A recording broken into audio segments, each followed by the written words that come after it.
Podríamos haber hecho un anuncio de esos que se llevan ahora, con frasecitas, para intentar tocarte a la fibra. Podríamos habernos gastado un dineral. En un super spot. Con caras conocidas para impresionarte. Podríamos haber creado una mascota graciosa.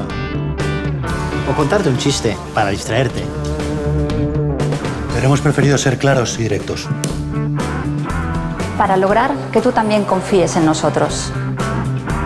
Porque aquí no nos andamos con rodeos, somos gente muy transparente. Somos así, tal y como nos ves, decididos, cercanos, conciliadores. Por eso, el 80% de nuestros casos los resolvemos amistosamente. Y sí, queremos más clientes a los que defender para que nuestra razón de ser continúe. Queremos que la gente como tú y como nosotros defienda sus derechos. Sin importar su nivel social, su edad, su situación. Conductor, empresario, viajero, propietario, esquiador. Seas quien seas, a ti también podemos defenderte.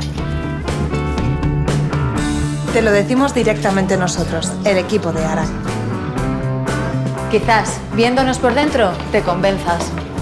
Por eso te abrimos nuestras puertas.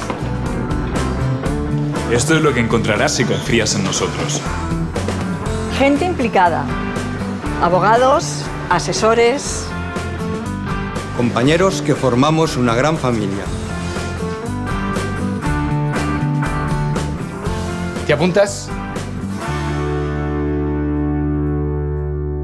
ARAC. Lo nuestro es defender lo tuyo. Podríamos haber realizado... Perdón. Una cerveza para ti. Para que nuestra razón de ser continúe. Podríamos haber creado una mascota. Compañeros que formamos una gran familia.